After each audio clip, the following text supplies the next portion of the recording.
Assalamualaikum warahmatullahi wabarakatuh. Kembali lagi di channel Portal Dimensi dan tentunya masih bersama saya Kang Slamet di sini. Kali ini Kang Slamet akan menceritakan sebuah kisah mistis pendakian yang berjudul Perjanjian Semu Gunung Sumbing. Cerita ini ditulis oleh Alin Ambarwati, dan sebelum kita masuk ke ceritanya, buat kalian yang belum subscribe channel ini, tekan tombol subscribe-nya dan tekan tombol notifikasinya agar kalian tidak ketinggalan cerita terbaru dari Portal Dimensi. Gak usah berlama-lama lagi, langsung saja kita masuk ceritanya. Perjanjian Semu Gunung Sumbing.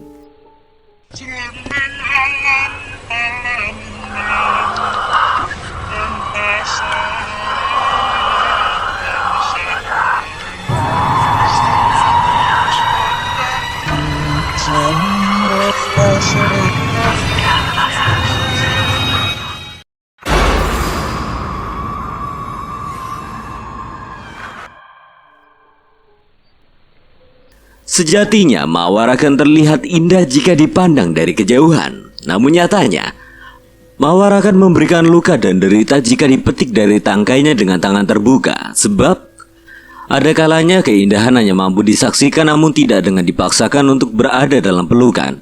Begitu juga dengan kecantikan seorang perempuan. Ada kalanya paras ayunya hanya mampu untuk dipandang dan tidak untuk dimiliki seutuhnya dalam genggaman.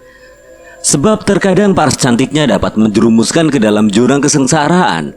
Maka dari itu, tidak semua hal indah akan berakhir indah. Kisah derita yang hampir serupa dengan analogi bunga mawar nyatanya benar-benar ada. Seorang pujangga bernama Lesmana. Cintanya tak kunjung sampai karena sebuah persoalan. Gadis cantik bernama Putri menolaknya karena perihal paras dan kekayaan, hingga Lesmana pun murka dan memilih jalan yang tidak semestinya. Aku akan buktikan bahwa penilaian stekmu salah, Putri. Ia kemudian memilih untuk pergi ke sebuah rumah yang berada jauh di tengah hutan, rumah Ki Ageng tepatnya. Lesmana mengajak Adi untuk menemuinya pergi ke rumah Ki Ageng yang jaraknya begitu jauh hingga memakan waktu yang cukup lama. Di, mau gak antar aku ke rumah Ki Ageng? Kamu mau apa ke sana? Aku ingin membalas rasa sakit hatiku, Di. Semua orang sudah mengenal sosok Ki Ageng. Tak jarang para penduduk di desa tempat Lesmana tinggal banyak yang datang ke rumah Ki Ageng untuk meminta pertolongan. Dan hampir semua penduduk yang sempat singgah ke sana semuanya mendapatkan hasil yang sesuai dengan apa yang mereka inginkan. Kamu yakin mau pergi ke sana? Yakin. Memangnya kamu sudah tahu apa konsekuensinya? Apapun konsekuensinya, aku akan menerimanya dengan tangan terbuka. Sekali masuk kamu tidak akan pernah bisa keluar, nak. Aku sudah memikirkan semuanya matang-matang. Ya sudah, kalau kamu sudah paham betul semua konsekuensinya yang akan kamu dapat, yang terpenting aku sudah lebih dulu mengingatkan. Iya, jadi gimana? Kamu bisa temani aku ke sana? Bisa, tapi aku hanya bisa dampingi sampai ke halaman rumahnya. Aku tidak ingin ikut campur dengan tujuan kamu, nak. Oke. Aku tidak akan melibatkan Budi. Sebetulnya Adi sangat berat hati mengantarkan Lesmana untuk pergi ke rumah Ki Ageng. Sebab dia tahu dan paham betul kalau apa yang diminta kepada Ki Ageng harus dibayar dengan konsekuensi yang tidak sepele. Adi khawatir sahabat satu-satunya tersebut akan terjerumus ke dalam lembah kesengsaraan, sehingga Adi terus-menerus berusaha meyakinkan Lesmana tentang keinginannya tersebut pergi ke tempat Ki Ageng. Lesmana pun mulai menyusun rencana untuk pergi ke tempat Ki Ageng. Ia berencana untuk pergi lusa mendatang. Lagi dan lagi Adi menanyakan kepada Lesmana tentang tekadnya tersebut. Kamu yakin lusa nanti mau pergi ke tempat Ki Ageng? Yakin, Di, kamu udah tanya ini berkali-kali loh. Aku cuma gak ingin kamu nyesel nantinya. Aku gak akan nyesel nantinya, Di. Adi pun tidak bisa bicara lagi sebab tekad Lesmana sudah benar-benar bulat. Sebagai teman dekat, Adi hanya bisa menasehati semampunya dan menemani Lesmana untuk pergi ke rumah Ki Ageng di tengah hutan nan jauh di sana. Hari di mana keduanya akan pergi ke rumah Ki Ageng pun tiba. Tepat di sore hari keduanya berangkat menggunakan sepeda motor. Sebelum pergi, Lesmana lebih dulu meminta izin kepada ibunya, namun ia tidak mengatakan kenyataannya sebenarnya. Ia hanya berkata bahwa akan pergi ke tempat kawan lama bersama Adi dan tidak menceritakan bahwa ia akan pergi ke tempatnya Ki Ageng. Begitu juga dengan Adi, keduanya berbohong dengan orang tua masing-masing karena tidak ingin mendapatkan masalah baru. Perjalanan keduanya sangatlah mulus. Tidak ada satupun hambatan yang berarti di sepanjang jalan, hingga keduanya pun berhasil sampai di rumah Ki Ageng tepat di jam 10 malam. Aku tunggu di depannya, nak. Aku gak ingin ikut campur. Ya, tunggu di sini aja. Semoga aja gak lama. Ya. Lesmana pun masuk ke dalam gubuk milik Ki Ageng. Sebelum ia menceritakan tujuan singgahnya ke tempat ini, Ki Ageng sudah lebih dulu tahu tujuan kedatangan Lesmana, hingga hal tersebut pun tentu membuat Lesmana merasa bingung. Saya sudah tahu apa tujuanmu. Benarkah Ki Ageng sudah tahu? Bukankah saya belum bicara, Ki? Apa yang kamu inginkan? Saya ingin perempuan yang menolak saya menjadi tunduk, Ki. Dan saya juga ingin menjadi orang kaya. Hanya itu. Sementara hanya itu, Ki. Ada satu tempat yang harus kamu tuju saat ini untuk memenuhi semua keinginanmu. Kemana, Ki? Ke Gunung Sumbing. Apa yang harus saya lakukan di sana, Ki? Bukankah itu sangat jauh? Semua keinginanmu akan kamu dapatkan di sana. Ki Ageng pun menceritakan segala hal yang akan diperoleh oleh Lesmana ketika ia bisa sampai di Sumbing, tepatnya di kawah yang berada di Sumbing. Ki Ageng juga menjelaskan bahwa ada beberapa persyaratan yang harus ia bawa saat ke Sumbing. Di antaranya yaitu sesajen dan keti cemani, dan dia juga harus bertemu dengan sosok Dewi yang ada di Sumbing sana. Namun sebelum pergi ke Sumbing, Lesmana lebih dulu harus menjalani ritual-ritual yang akan dilakukan di rumah Ki Ageng. Lesmana pun menyanggupi semua hal yang diperintahkan oleh Ki Ageng kepadanya. Ia juga bersedia mengikuti perintah Ki Ageng untuk pergi ke Gunung Sumbing. Perihal ritual di rumah Ki Ageng akan dilaksanakan esok hari. Sementara untuk semua ritual di Sumbing, Ki Ageng menyarankan agar Lesmana bisa naik ke sana saat malam Jumat Kliwon. Dan untuk saat ini Lesmana diperbolehkan untuk kembali pulang dan bisa datang keesokan harinya. Mendengar hal tersebut, perasaan Lesmana menjadi lega. Ia berpikir bahwa tujuannya untuk membalas dendam sebentar lagi bisa terpenuhi. Selepas dari perbincangannya dengan Ki Ageng, ia pun bergegas untuk keluar dari gubuk milik Ki Ageng dan menghampiri Adi yang saat itu masih terjaga di bilik milik Ki Ageng. Lesmana keluar dengan wajahnya yang begitu cerah, terlihat sangat bahagia. Gimana, nak? Ki Ageng menyanggupi keinginanku, Di. Dan dia juga memintaku untuk melakukan beberapa ritual di gubuk miliknya. Juga di Gunung Sumbing nanti. Ngapain ke Sumbing? Bukankah itu sangat jauh dari tempat kita? Benar, Di. Tapi aku menyanggupinya. Kamu mau naik ke Sumbing sama siapa? Sama kamu lah, sama siapa lagi? Aku gak mau, ah. Tolonglah, Di. Lesmana pun terus memohon kepada Adi agar ia mau menemaninya untuk pergi ke Sumbing saat Jumat Kliwon nanti. Adi merasa berat jika harus membersamai Lesmana untuk pergi ke Sumbing. Adi khawatir jika dia akan turut terlibat di dalamnya. Dan ia juga berpikir kalau mungkin saja keselamatannya akan terancam. Adi pun mulai memikirkan kembali bujukan dari Lesmana. Di satu sisi ia tidak ingin terlibat lebih jauh ke dalam jalan salahnya Lesmana. Namun di sisi lainnya Lesmana adalah satu-satunya teman dekat Adi dan mereka sudah berteman sejak kecil. Tidak ada satu kali pun Lesmana enggan untuk tidak menolong Adi saat Adi berada dalam kesulitan. Ya udah, aku akan berikan putusannya besok. Apa aku akan ikut kamu ke Sumbing atau enggak? Usahakanmu ya. Aku nggak bisa janji ya. Yang terpenting pikirin benar-benar ya, Di. Setelahnya mereka pun beranjak dari gubuk milik Ki Ageng. Di tengah perjalanan, Adi menanyakan kepada Lesmana apa mereka akan kembali ke rumah atau memilih singgah di tempat yang tak jauh dari hutan di mana gubuk Ki Ageng berada. Mau pulang ke rumah atau kita singgah di tempat yang tak jauh dari sini, nak? Kalau pulang ke rumah pasti jauh lagi, Di. Dan besok kita juga harus balik lagi ke sini. Aku kan harus menjalani ritual di gubuk Ki Ageng. Kalau gitu mending tidur di tempat-tempat umum di dekat sini aja. Oke lah, setuju. Mereka berdua pun kemudian mencari tempat yang bisa mereka gunakan untuk singgah. Bermalam di kota orang menjadi hal yang tidak begitu menyeramkan. Keesokan harinya Lesmana pun mengajak Adi untuk pergi ke pasar yang tak jauh dari tempat mereka beristirahat semalam. Lesmana harus membawa beberapa sesajen dan ayam cemani saat ritual nanti malam di gubuk milik Ageng. Adi pun terus membersamai Lesmana meskipun perasaannya benar-benar tidak tenang. Saat keduanya berbelanja, Lesmana pun menagih janji Adi untuk memberikan jawaban apa dia bersedia untuk ikut pergi ke Sumbing atau tidak. Gimana Di? Jadikan ke Sumbing? Memangnya ritual di tempat Ki Ageng belum cukup ya? Kata Ki Ageng, aku harus menjalani ritual di tempat Ki Ageng dan di kawah Gunung Sumbing. Jadi mau gak mau, aku harus pergi ke Sumbing. Gak ada pilihan lain kah? Gak ada Di. Akhirnya dengan berat hati Adi pun mengiyakan permintaan Lesmana sebab ia tidak ingin membuat teman dekatnya tersebut kecewa karena ia tidak menemani pergi ke Gunung Sumbing. Adi juga berusaha untuk menepis semua hal buruk yang bisa saja terjadi saat dia menyanggupi permintaan Lesmana. Ya udah, aku temani kamu pergi ke Sumbing. Beneran Di? Iya.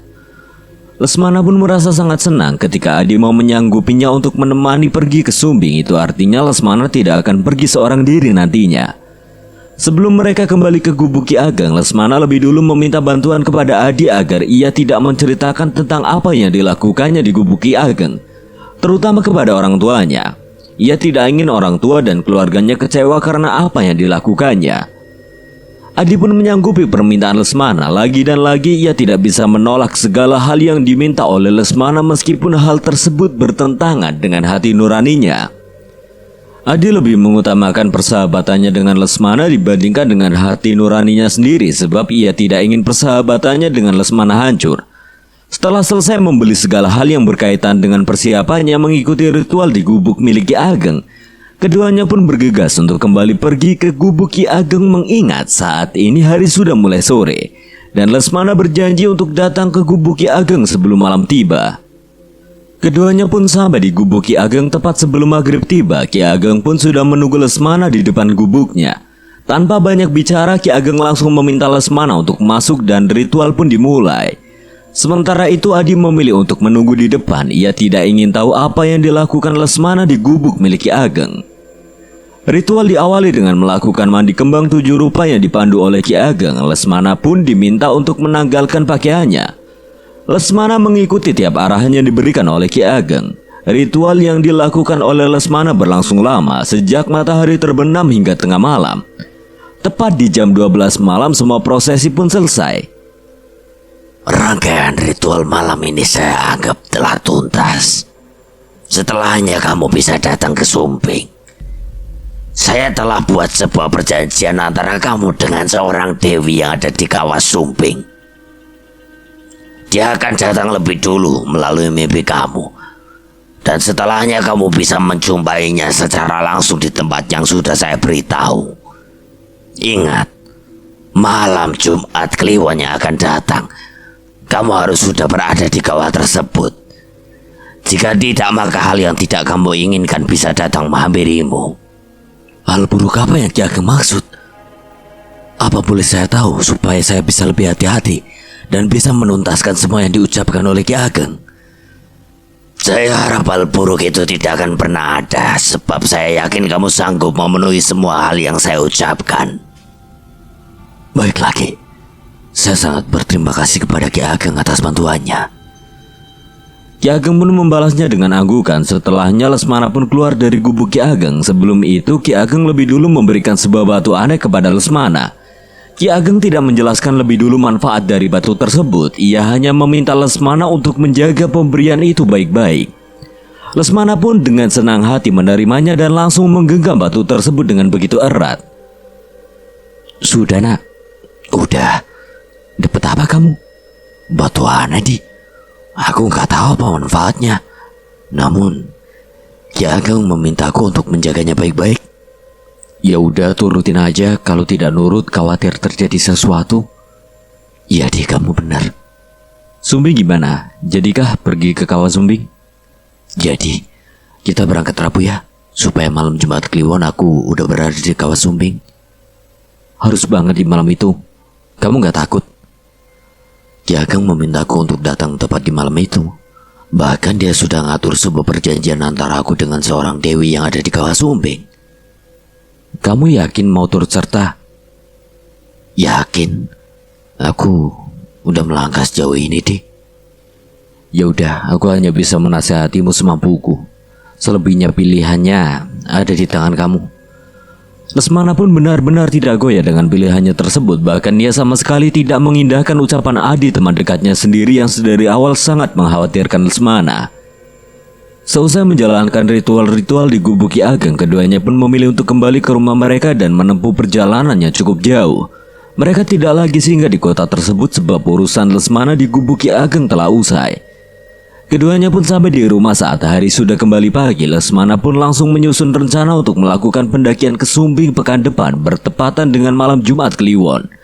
Ia berencana untuk berangkat ke Sumbing di hari Rabu supaya ia bisa sampai di kawah Sumbing tepat di malam Jumat Kliwon seperti yang diperintahkan oleh Ki Ageng. Sebelum melakukan pendakian, Lesmana lebih dulu mencari tahu tentang medan pendakian di Sumbing sana sebab Lesmana belum pernah melakukan pendakian ke Sumbing. Meskipun ia beberapa kali pernah melakukan pendakian ke gunung-gunung lainnya. Setelah mencari tahu perihal Sumbing, Lesmana pun merasa bahwa ia pun mampu untuk menaklukkan Sumbing nantinya. Terlebih lagi sebelumnya Lesmana pernah melakukan pendakian ke gunung yang lebih tinggi dari Sumbing, salah satunya yaitu Semeru. Lesmana pun yakin kalau rencananya akan lancar dan berhasil. Sebelum hari pendakian tiba, Lesmana lebih dulu berbelanja semua kebutuhannya untuk pendakian nanti, terutama beberapa perlengkapan untuk ritualnya nanti. Namun saat Lesmana akan mengemasi perlengkapan untuk ritualnya, ibu Lesmana melihat perlengkapan itu dan muncul banyak pertanyaan. Loh, kamu mau kemana? Mau naik gunung, Bu. Gunung apa? Sendirian? Sumbing, Bu. Aku sama Adi. Biasalah, Bu, anak muda. Tapi kok bawa sesajen gitu?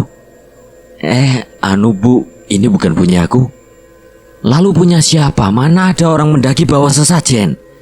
Ini punya Adi. Aku pun kurang tahu untuk apa, Bu. Yang pasti gak akan dibawa naik ke Sumbing kok, Bu. Ibu tenang aja. Ibu bolehkan kamu naik, tapi jangan aneh-aneh. Ibu jangan khawatir. Aku gak akan berbuat aneh-aneh kok saat di Sumbing nanti. Jangan bersikap ceroboh, jaga lisan, jaga sikap. Jangan sampai melakukan pesugihan di sana. Ibu dengar Sumbing kerap kali dijadikan tempat untuk pesugihan. Pokoknya jangan sampai salah arah. Itu pesan ibu. Siap, Bu Bos. Ini bukanlah pendakian pertama bagi Lesmana, sehingga sang ibu dengan mudah memberikan izin kepadanya meskipun dengan banyaknya petuah yang diberikan kepada Lesmana. Meski sudah diberikan banyak sekali wejangan dari sang ibu, namun tak ada satupun wejangan yang diindahkan oleh Lesmana, sebab sedari awal tujuannya naik ke Sumbing bukanlah untuk mendaki dan bersenang-senang, melainkan melakukan ritual seperti yang sudah diberitahukan oleh Ki Ageng.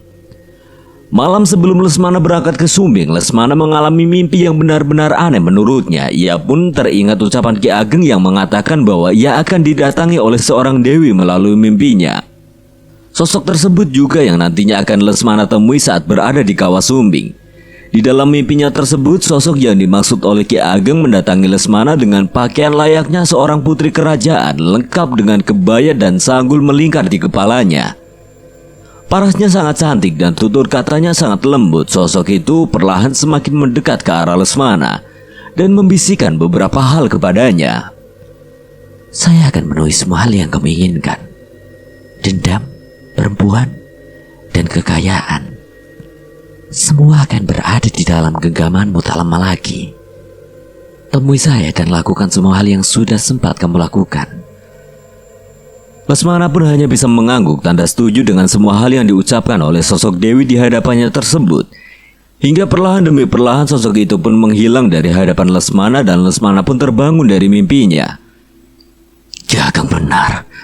Lesmana pun semakin yakin dengan apa yang akan dilakukannya. Ia merasa tidak salah langkah dan tidak satu sedikit pun penyesalan dalam dirinya karena datang ke tempat Ki Ageng. Ia pun semakin mantap untuk pergi ke Sumbing sebab semua petunjuk yang mengarah kepada hal yang diinginkannya perlahan demi perlahan mulai terbuka secara nyata. Keesokan harinya tepat di pagi hari, Lesmana pun bergegas untuk pergi ke rumah Adi. Ia membawa sepeda motor miliknya, tak lupa semua perlengkapan pendakian pun tak luput ia bawa. Sementara itu Adi telah bersiap-siap di rumahnya. Bahkan Adi pun sudah berbincang kepada ibunya lebih dulu kalau ia akan melakukan pendakian. Setelah semuanya siap, keduanya pun bergegas berangkat tepat di hari Rabu.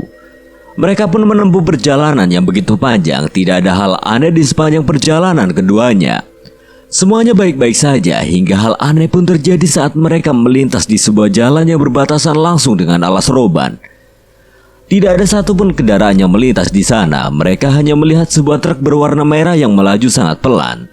Truk tersebut bukan seperti truk yang biasa mereka lihat. Truk tersebut lebih mirip truk zaman dulu. Kayaknya ada yang aneh sama truk yang di depan, deh. Apa yang aneh? Aku nggak pernah lihat truk seperti itu di jalan-jalan biasanya. Bukankah itu truk model Tempo dulu? Semula Adi tidak begitu memperhatikan sekeliling, bahkan ia pun tidak begitu memperhatikan truk yang berada di depan mereka. Barulah setelah Lesmana mengatakan hal demikian, Adi mencoba memperhatikan truk tersebut dengan seksama. Adi pun sependapat dengan Lesmana bahwa truk yang ada di depan mereka bukanlah truk yang biasa mereka lihat pada umumnya. Karena penasaran, keduanya pun mempercepat laju sepeda motor yang mereka kendarai. Betapa terkejutnya Lesmana dan juga Adi saat melihat truk tersebut berjalan tanpa adanya supir yang mengemudikan. Bahkan tidak ada satu orang pun di dalam truk tersebut. Keduanya pun merinding seketika. Ayo, percepat motornya, nak. Aku takut. Lesmana pun langsung menarik gas dan mempercepat laju motornya untuk menjauh dari truk tersebut. Jantung mereka berdegup sangat kencang. Keringat dingin pun mengucur melewati pelipis mereka. Namun anehnya, meski keduanya telah melaju dengan begitu cepat, truk tanpa kemudi tersebut terus berada di belakang mereka, padahal truk tersebut melaju sangat pelan. Kita harus gimana, Nina? Lebih baik kita berhenti di sebuah warung atau lainnya. Jangan sampai truk tersebut terus membayangi kita, Di. Aku khawatir itu adalah truk berhantu. Bulu kuduk mereka terus berdiri tanpa henti hingga dari kejauhan mereka melihat ada sebuah warung kecil yang terlihat kumuh berada tepat di pinggir jalan. Tanpa berpikir panjang, keduanya pun langsung memarkirkan motor tepat di samping warung itu. Sang pemilik warung pun langsung menghampiri Lesmana dan Adi yang terlihat gemetaran kala itu, hingga hal tersebut pun tanpa sadar membuat Lesmana dan Adi kaget. Ada apa, Mas? Masuk dulu saja, Mas. Saya buatkan minuman supaya kalian lebih tenang. Keduanya pun menuruti ucapan ibu pemilik warung dan bergegas masuk ke dalam warung tersebut.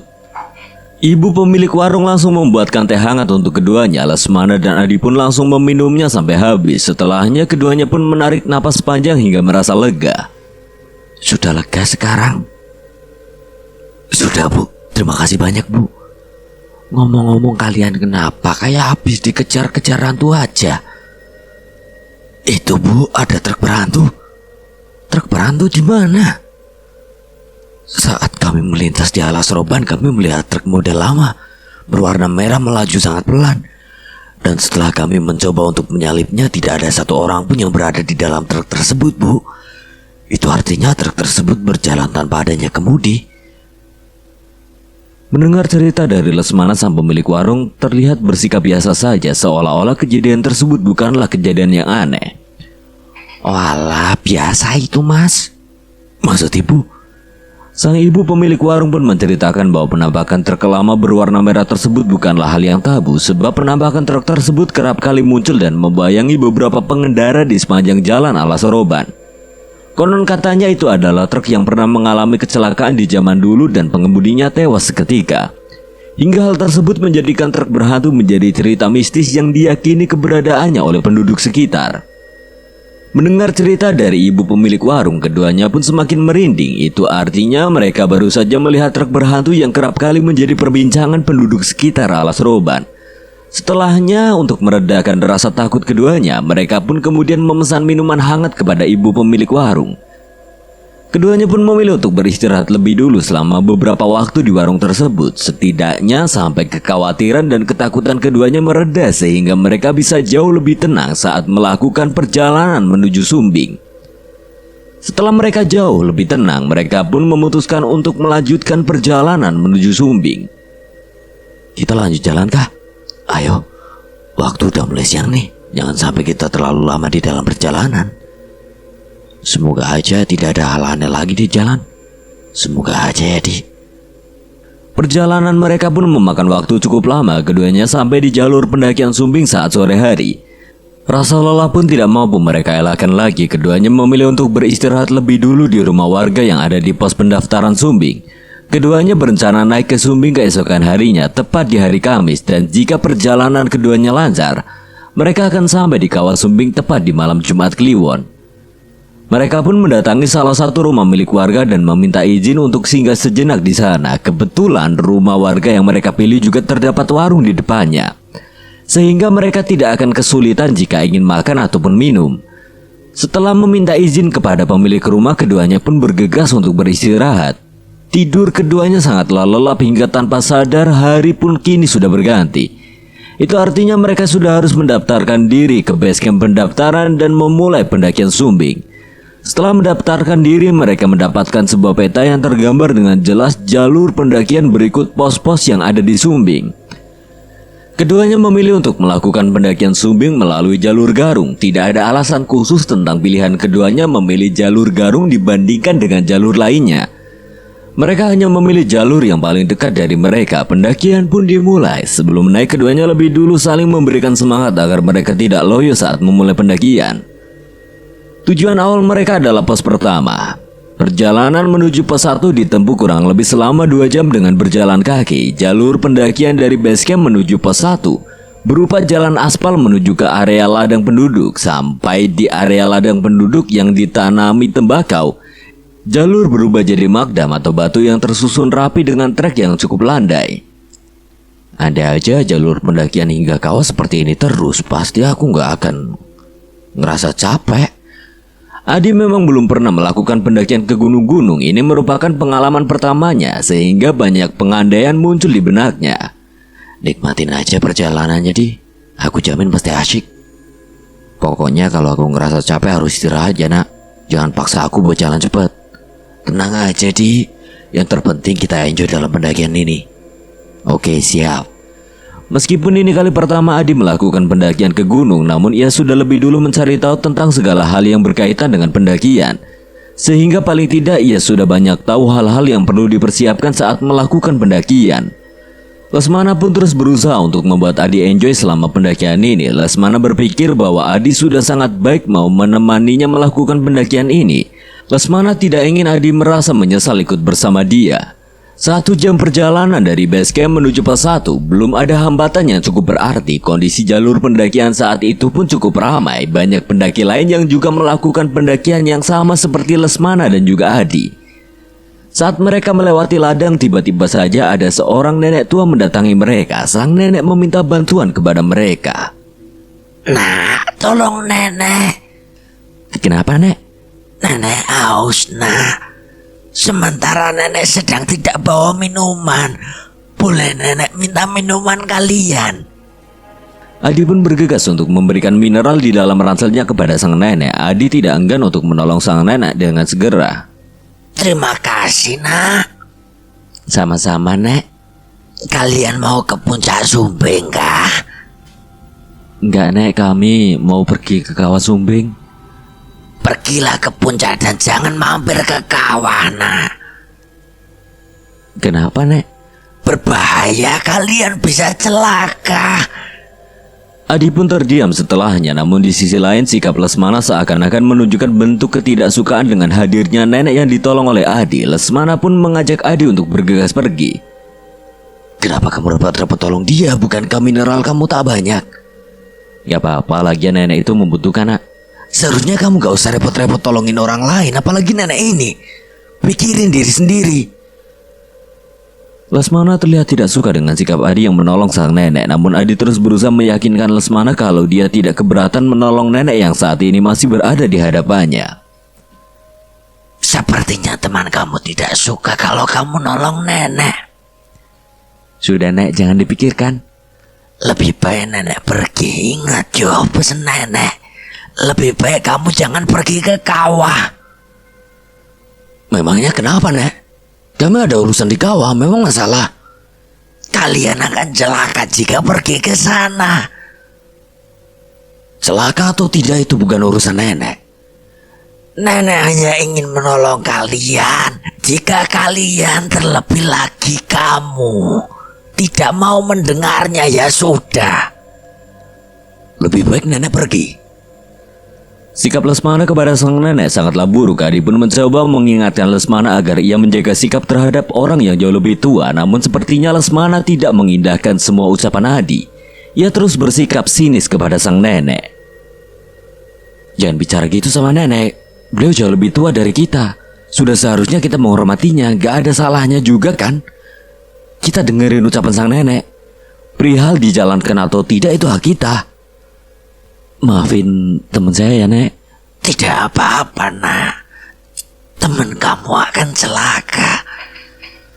Setelahnya sang nenek pun pergi meninggalkan Adi. Adi merasa tidak enak kepada sang nenek karena sikap Lesmana. Namun di sisi lain Adi pun merasa bingung dengan kalimat yang terus-menerus diucapkan sang nenek. Apa kaitannya antara Kawah Sumbing dengan hal-hal yang bisa membahayakan keselamatan keduanya? Adi terus-menerus memikirkan ucapan nenek tersebut. Adi pun kemudian bergegas untuk menyusul Lesmana. Adi merasa benar-benar tidak enak hati dengan sang nenek. Sembari berjalan menyusul Lesmana, Adi mencoba menengok ke arah belakang untuk melihat kembali sosok sang nenek yang baru saja ditemuinya. Namun anehnya sang nenek tersebut sudah tidak ada, padahal kepergian sang nenek tersebut belum lama.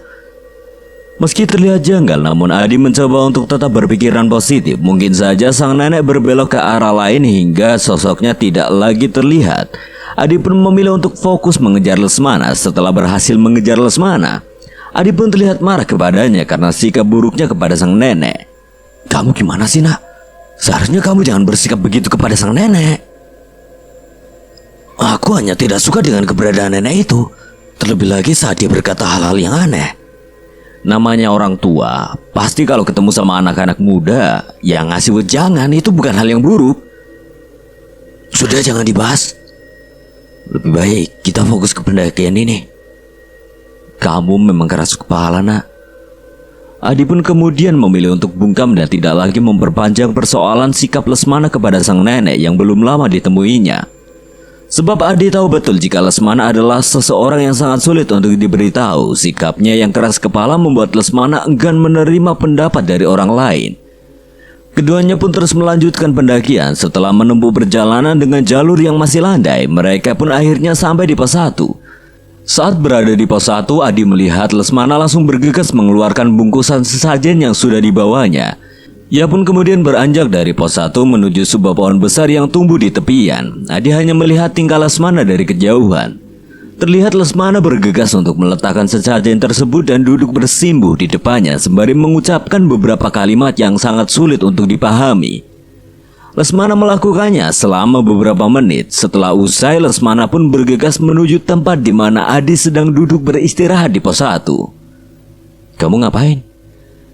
Kakang mengatakan kalau aku harus meletakkan sesajen di tiap pos yang dilewati, seraya mengucapkan beberapa ajian yang sempat diberikan oleh Ki Ageng kepadaku. Kalau pendaki lain sampai lihat gimana? Bukankah banyak pendaki yang sedang melakukan pendakian ke puncak Sumbing hari ini? Udah, biarin aja. Selama ritualku tidak mengganggu mereka, maka itu tidak akan menjadi persoalan kan? Kalau misal penghuni tak kasat mata di Gunung Sumbing yang keberatan gimana? Sudah, jangan terlalu dipikirkan. Aku percaya dengan Ki Ageng dan aku akan mengikuti semua arahannya demi tercapainya tujuanku, Di. Kamu cukup ikut denganku aja perihal hal buruk yang datang karena penghuni tak kasat mata. Yang kamu maksud itu biar jadi urusanku. Jujur ya, nak, ada sedikit rasa takut yang menghantuiku perihal pendakian ini. Akan aku pastikan kamu tidak akan terlibat jika ada hal yang buruk menimpa saat pendakian ini. Kamu bisa pastikan itu. Kamu percayakan sama aku, Di. Setelah menuntaskan ritualnya di pos pertama yaitu Malim, Lesmana pun kemudian mengajak Adi untuk melanjutkan perjalanan menuju pos 2. Adi pun mengikuti ajakan Lesmana. Perjalanan menuju pos 2 pun dilanjutkan. Dari pos 1 Malim menuju pos 2 katakan diperlukan waktu sekitar 3 jam karena jalur memang cukup panjang. Dari pos 1 ke 2 harus mengambil jalur kanan untuk melewati jalur baru. Mereka nantinya akan berjalan melewati hutan dan treknya lumayan naik. Kondisi fisik yang baik akan memudahkan mereka untuk menaklukkan jalur menuju pos 2 yaitu pos Gatakan. Saat melintas di jalur pendakian menuju pos 2, tercium bau kemenyan yang sangat menyengat. Adi pun merasa tidak nyaman dengan aroma kemenyan tersebut. Ia berpikir bahwa aroma menyengat itu berasal dari ransel Lesmana, sebab dia membawa sesajen dan perlengkapan lainnya untuk ritual. Bawa kemenyan banget, pasti dari tasmu ya nak? Mendengar pernyataan Adi tersebut, Lesmana pun langsung bergegas membuka ransel miliknya dan mencium aroma dari tasnya tersebut. Hanya aroma bunga melati saja yang tercium menyengat, tidak tercium bau kemenyan sedikit pun dari ransel Lesmana. Enggak kok Di, cuma bau bunga melati. Kalau nggak percaya coba nih cium tasku. Adi pun mencoba untuk membuktikannya dengan mencium aroma dari ransel Lesmana. Benar saja tidak tercium aroma kemenyan sedikit pun dari ransel Lesmana. Adi pun berpikir rasanya tidak mungkin ada orang yang menyulut kemenyan di siang hari. Bukankah hal tersebut sangatlah janggal? Mungkin semalam ada yang nyulut kemenyan di dekat sini. Bisa jadi sih, tapi emang aromanya sulit dihilangkan. Pasti meninggalkan bekas sih, Di. Karena penasaran, Adi pun mencoba melihat ke sekeliling untuk mencari bekas kemenyan yang aromanya masih tercium begitu jelas. Namun anehnya tidak ada bekas apapun di sekitar tempat ia berdiri saat itu. Adi pun teringat akan sesuatu saat mencari informasi tentang Sumbing dan pendakian Sumbing. Ia sempat membaca kalau di jalur pendakian Sumbing kerap kali tercium aroma kemenyan yang menyengat. Adi pun langsung berpikir bahwa apa yang tertulis di informasi yang dibacanya saat ini sedang dialami olehnya secara langsung. Apa mungkin aroma kemenyan ini mengarah ke hal mistis? Tidak ada yang tahu, Di, mungkin aja begitu. Bulu kuduk Adi pun langsung berdiri. Namun berbeda dengan Lesmana, sepertinya ia sudah begitu akrab dengan hal-hal yang bersifat mistis. Maka tak heran jika ia pun sampai nekat membalas dendam dengan jalan yang tidak benar. Keduanya pun terus melanjutkan perjalanan meskipun aroma kemenyan yang tercium oleh keduanya masih sangat pekat.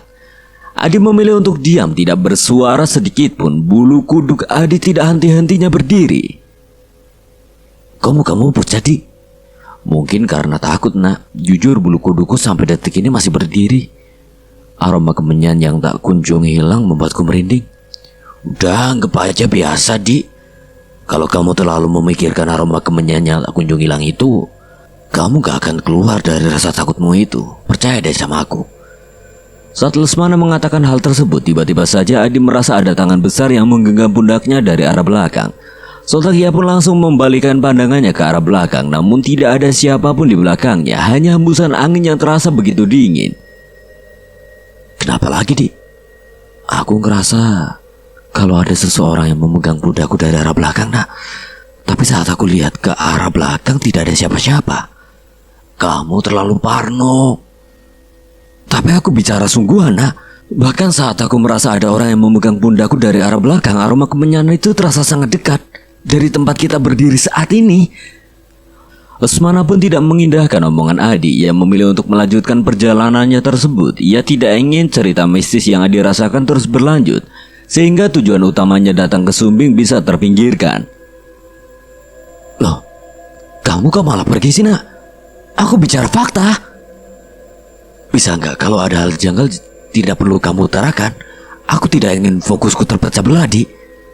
Tapi aku merasa kalau pendakian kita ini salah, nak. Tidak ada yang salah, Di. Lagian kita pun dalam kondisi yang baik, bukan? Aku ingin pulang, nak. Ada sedikit rasa penyesalan dalam diri Adi karena membersamai Lesmana pergi ke Sumbing. Sebelumnya ia berpikir bahwa pendakian yang mereka lakukan akan lancar tanpa adanya gangguan dari makhluk-makhluk halus dan sebagainya. Namun nyatanya Adi keliru. Baru melewati pos 1 saja, kejanggalan demi kejanggalan terus bermunculan, hingga Adi merasa tidak tahan. Jangan bicara gitu dong, Di. Kamu kan udah janji mau temenin aku pergi ke Kawah Sumbing. Tapi kejanggalan demi kejanggalan terus saja berdatangan. Aku ngerasa udah muak, nak. Aku janji akan penuhi semua keinginanmu asal kamu jangan nyerah. Aku merasa sendirian, nak. Kamu selalu aja tidak mengindahkan semua ketakutanku ini. Aku hanya ingin kamu enjoy di perjalanan ini. Aku tidak ingin kamu terus-menerus memikirkan kejanggalan-kejanggalan yang menurutku tidak masuk akal. Aku tidak ingin kamu terus-menerus dihantui rasa takut. Adi pun terdiam setelahnya. Adi dalam situasi yang serba salah. Jika ia maju, kemungkinan ia akan mengalami kejanggalan-kejanggalan lainnya. Namun jika ia mundur, maka ia akan mengecewakan Lesmana. Adi pun memilih untuk diam dan duduk merenung di jalur pendakian menuju pos 2. Kalau kamu capek, kita bisa rehat. Maaf karena telah melibatkanmu, Dik. Beri aku waktu untuk menenangkan diri, nak. Iya, Dik. Adi pun mengambil mineral di dalam ranselnya dan bergegas untuk meminumnya. Ia ingin menenangkan diri agar ia tidak terus-menerus memikirkan hal janggal yang sampai detik ini masih ia alami selama pendakian menuju Kawah Sumbing. Saat keduanya memilih untuk duduk sejenak, tak lama kemudian ada rombongan pendaki yang melewati mereka seraya memperbincangkan hal yang tidak asing bagi Adi ataupun Lesmana. Tadi saat kita sampai di pos pertama ada sesajen loh di sana. Rasanya aneh banget di siang hari gini. Masih ada aja orang melakukan ritual. Padahal di gunung kita nggak boleh semena-mena kan? Bener banget tuh. Tapi konon katanya Sumbing memang kerap kali dijadikan tempat pesugihan gitu. Meskipun tidak semuanya berjalan mulus, tapi masih ada aja orang yang ngelakuin hal tersesat seperti itu di sini. Ya, zaman sekarang memang banyak orang yang menghalalkan segala cara untuk mendapatkan apa yang diinginkannya tanpa pikir panjang lebih dulu. Iya tuh, benar banget. Aku agak sedikit ngeri. Pendaki yang berjumlah 2 orang tersebut terus bergunjing tak jauh dari tempat Lesmana dan Adi beristirahat mendengar ucapan tersebut. Lesmana langsung menyadari bahwa sesajen yang dilihat oleh para pendaki itu adalah sesajen miliknya yang sebelumnya ia letakkan di pos 1. Lesmana sedikit kesal dengan apa yang diucapkan oleh para pendaki itu. Lesmana pun kemudian langsung menegur keduanya. Hei, bukankah bergunjing saat pendakian juga merupakan hal yang tidak patut untuk dilakukan? Maaf mas, apa kami ada salah ucap? Kalian tidak salah ucap, hanya salah tempat aja. Adi yang melihat Lesmana mulai naik pitam bergegas untuk mendinginkannya. Adi tidak ingin kedua pendaki tersebut tahu kalau sosok yang digunjingnya adalah Lesmana, orang yang saat ini berada di depan mereka. Udah jangan bikin masalah. Melihat raut wajah Lesmana yang penuh dengan amarah, kedua pendaki tersebut pun bergegas untuk meninggalkan Adi dan Lesmana dengan segera. Mereka pasti sangat bingung dengan sikap yang ditunjukkan oleh Lesmana, sebab sebelumnya mereka tidak mengenal Lesmana, sehingga rasanya sangat aneh karena tiba-tiba Lesmana berkata cetus kepada mereka. Seharusnya kamu jangan bersikap seperti itu ke mereka. Biarin aja mereka berkata apa, yang penting mereka nggak ngerugiin kamu kan. Aku hanya nggak suka kalau mereka langsung berkata buruk kepada aku. Udah, anggap aja angin lalu seperti apa yang selalu kamu ucapkan padaku. Lesmana pun terdiam dengan wajah marahnya. Tiba-tiba, saat amarah Lesmana belum mereda, Adi melihat sosok bayangan hitam besar berada di belakang Lesmana. Sosok bayangan hitam yang dilihatnya sangat mirip dengan sosok raksasa bertubuh besar dengan mata merah melotot ke arahnya. Sontak Adi pun langsung beristighfar saat melihat penampakan itu. Astagfirullahaladzim, kamu kenapa? Di belakang kamu, nak. Ada apa di belakangku, Di? Bayangan sosok raksasa hitam, nak. Nyeremin banget. Kita harus cepetan pergi. Adi pun langsung bergegas pergi, sementara Lesmana masih mencoba mencari-cari sosok yang dimaksud oleh Adi. Ia mencari di belakang tubuhnya dan tidak menemukan apapun. Melihat Lesmana tidak beranjak sedikit pun dari tempat itu, Adi pun langsung menarik tangan Lesmana agar ia segera pergi. Ayo, gak ada siapapun, Di. Jelas-jelas sosok itu ada di belakangmu kok. Bahkan sampai detik ini matanya masih tertuju pada kita. Lesmana masih belum melihat sosok itu meskipun Adi sudah sangat ketakutan. Keduanya terus berjalan cepat meninggalkan sosok raksasa misterius yang dilihat oleh Adi. Keringat mengucur deras memenuhi wajah Adi. Rasa lelah bercampur rasa takut tak mampu ditepisnya begitu saja. Adi merasakan rasa takut yang luar biasa. Konon katanya jika sosok tersebut muncul maka hal buruk akan menghampiri pendaki yang melihatnya. Sementara saat ini Adi dan Lesmana lah yang bertemu dengan sosok itu. Sontak Adi pun langsung berpikir bahwa mungkin saja akan terjadi hal buruk menimpa mereka. Oleh karena itu mereka harus tetap berhati-hati. Meskipun Lesmana belum sempat melihat sosok yang dilihat oleh Adi, namun ia percaya bahwa sosok tersebut ada dan sedang mengintai mereka berdua. Setelah berjalan cukup jauh dan sosok yang dilihat Adi sudah tidak tampak lagi, keduanya pun memilih berhenti karena kelelahan berjalan cepat. Kalau dari awal niatnya udah buruk, pasti ada aja hal yang aneh. Maksud kamu? Bukan apa-apa, aku hanya lelah.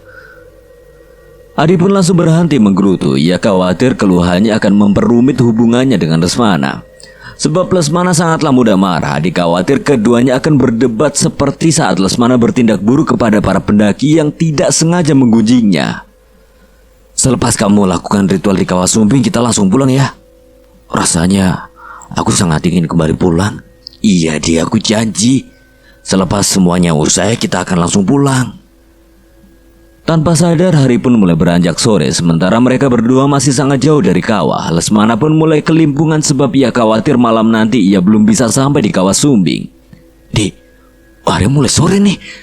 Sedangkan kata Ki Ageng aku harus sampai di kawah saat pergantian malam menjelang pagi hari.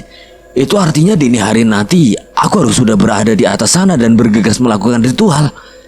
Kalau begitu kita harus percepat langkah lagi. Kita kurangi waktu istirahat agar bisa sampai tepat waktu. Ya udah, ayo percepat langkah kita lagi. Keduanya pun berjalan cepat dan tidak saling berbincang agar mereka bisa berkonsentrasi selama perjalanan. Meskipun pendakian keduanya terasa sangat sunyi, namun mereka tidak mempersoalkan hal tersebut. Tiba-tiba saja secara mendadak ada seorang pendaki menghampiri mereka berdua dengan wajah takut yang jelas tergambar dari raut mukanya. Tolong saya, tolong. Ada apa mas? Mas kenapa? Mereka terus mengejar saya. Tolong saya takut. Mereka siapa? Pendaki tersebut tidak langsung memberitahukan sosok yang dimaksud olehnya, namun dia terlihat sangat gugup. Akhirnya Adi dan Lesmana mencoba menenangkannya dengan memberinya mineral. Setelah pendaki itu jauh lebih tenang, Lesmana pun langsung menanyakan banyak hal kepadanya. Apa yang terjadi hingga kamu lari terbirit-birit seperti tadi? Kalian berdua harus hati-hati. Jangan sampai kalian bernasib sama sepertiku. Memangnya apa yang terjadi? Mereka ingin menjadikanku budak sang dewi, sedangkan aku enggan untuk melayaninya. Kenapa kau sampai mau dijadikan budak? Aku melakukan kesalahan fatal saat pendakian. Aku tersesat dan mereka menyukai keberadaanku hingga ingin menjadikanku budak mereka. Bagaimana cara kamu keluar dari ketersesatan itu? Aku sendiri tidak tahu.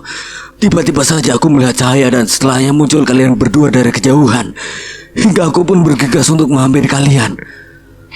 Mendengar cerita pendaki itu rasanya sangatlah janggal. Ia mengalami hal pelik seorang diri hingga malah petaka datang begitu saja. Kejanggalan saat pendakian kerap kali datang menghampiri para pendaki yang bermaksud ingin menikmati suasana di puncak-puncak gunung. Adanya hal buruk pun terjadi karena ulah dari pendaki itu sendiri yang kerap kali abai dengan hal-hal yang tidak seharusnya dilakukan saat melakukan pendakian. Melihat kejadian yang dialami oleh pendaki yang baru saja menghampiri Adi dan Lesmana membuat Adi seolah-olah memperoleh gambaran waktu mendatang yang bisa saja menghampiri dirinya dan juga Lesmana. Sebab Lesmana pun melakukan pendakian ini karena alasannya tidak sepantasnya. Apa aku akan bernasib sama dengan dia? Ucap Adi dalam hatinya. Adi pun terus memikirkan segala kemungkinan yang bisa saja datang menghampirinya dan juga Lesmana. Sementara Lesmana tidak berpikir sama dengan Adi. Lesmana malah lebih fokus dengan pendaki yang ada di hadapannya dibandingkan dengan memikirkan kemungkinan ia akan mengalami hal serupa. Apa yang kamu sudah lakukan hingga mereka murka? Aku mengumpat dengan mengeluarkan kata-kata kotor selama pendakian ini. Bahkan aku sampai menantang keberadaan mereka. Aku naik ke Sumbing karena terus mendengar hal-hal mistis yang ada di sini. Sehingga aku merasa terpanggil untuk membuktikan kebenaran hal mistis itu. Saya sarankan, kalau tujuan awal kalian sudah salah sama sepertiku, lebih baik kalian turun sebelum terjadi hal buruk. Lesmana pun merasa bahwa tujuannya naik ke Sumbing sama kelirunya dengan pendaki yang ada di depannya saat ini. Namun ia berpikir bahwa apa yang dilakukannya adalah sebuah keharusan sebab ada tujuan penting yang harus ia tuntaskan.